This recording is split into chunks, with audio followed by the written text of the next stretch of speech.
Simon's Homebrew, coming at you with a beer review on a spring day here in Oregon. It's a Saturday. I went for a bike ride this morning, so I was a little sore, and I was told by Steve, that's right, that's the Canadian Sasquatch brewer, that's right, and he told me that actually beer is a very good recovery beverage when you go bike riding. So cheers, Steve. And so we're going to do a little beer review. Here it is. This is called the Phantom Shore. It's an extra pale ale. In fact, they're calling it a Citra extra pale ale, and it's by Ruse Brewing out of Portland, Oregon.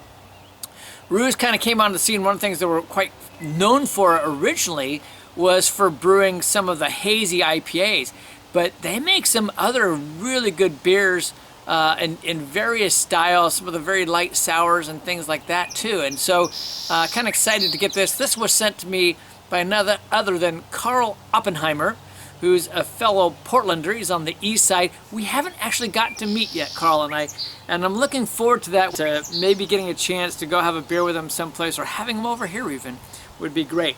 So thank you for this, Carl. This beer is kind of fun. It's a 5.4%, like I say, extra pale ale, American pale ale style. And it's made with mostly two-row, but they've also added Vienna and some white wheat into it. Purely hopped with Citra, no bittering hop, no flavor hop.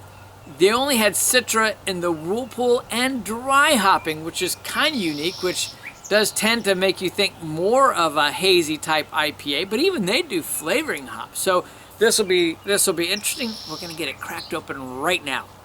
All right, I'm gonna go in with this pour. It's a nice generous 16-ounce can. It's just a beautiful light golden color. I'm gonna leave a little room so that I can swirl it. Now, if you look at that, it's got a nice generous full finger on there, and it's got some bubbles coming up in the middle, some sticking into the side. Very white head, just a really pretty yellow golden color.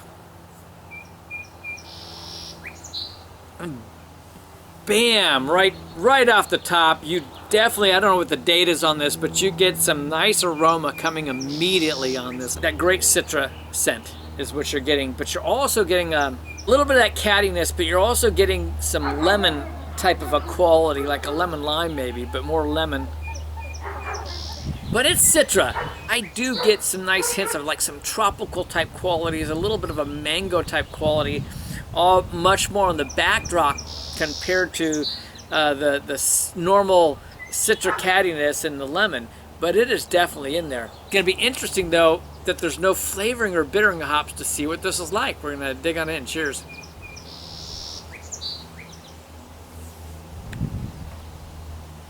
Oh, interesting.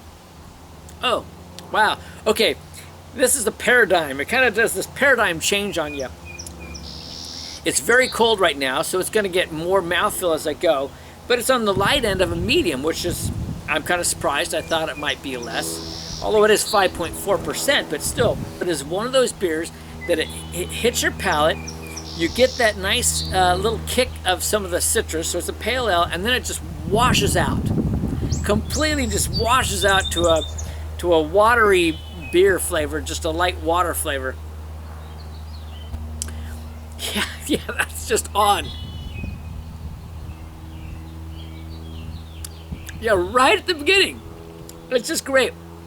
You're getting a little piney, resinous type quality. You're getting that Citra kick as well. Those are the front two. That little bit of lemon on the backside. It's hard to tell if I'm getting any of the flavors of tropical or mango whatsoever, because it just hits that really quick, right up front, and mostly that citron resin. Boom, and then it goes and shifts fast. Then in the middle, you get a little bit of the malt character, a little bit of the wheat character.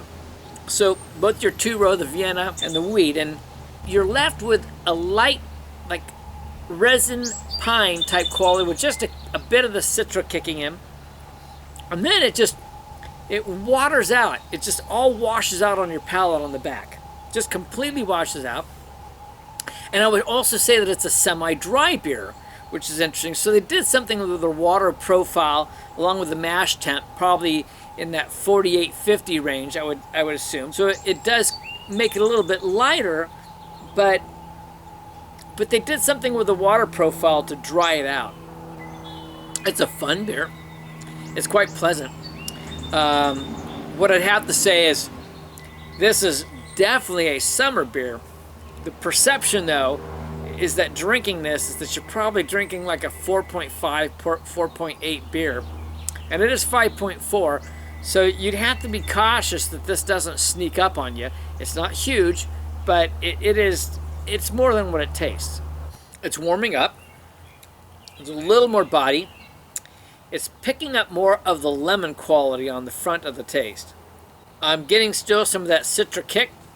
The Citra is reduced, the lemon's increased. The flavor's hanging on a little longer now that it's warmed up, which is nice. Interestingly enough, that resin quality that the Citra's provided is giving just a little bit of like a balance in terms of like what you'd call bitterness. So it actually works, and I find that really interesting. I did not expect that. I expected that this would be a little bit too sweet because of not having bittering hops. I absolutely thought that would be the case, and it's not. Ruse Brewing is known for, I mean, they make quality beers. They really do. They do a good job crafting their beers. They make some just really good, very drinkable beers, ones that you can have year-round and enjoy. I can't say that I've had a lot of extra pale ales, so we'll just rate it in terms of pale ales. It's a good beer. I'm not going to go real extreme on it. I think it's well crafted. It's definitely in the 80s and in the upper 80s because it's so well made. I'm going to give this, in terms of pale ales, an 86. Normally and overall I'd probably drop quite a bit, but only because I think it is just so well crafted.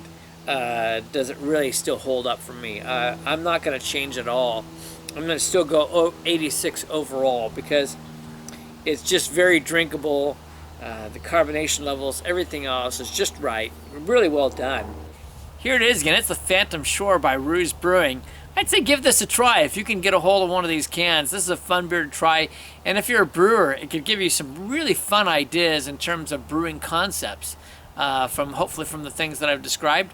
This is Kevin at Clemens Homebrew saying life's too short to drink cheap beer, and I'll see you on the next beer review.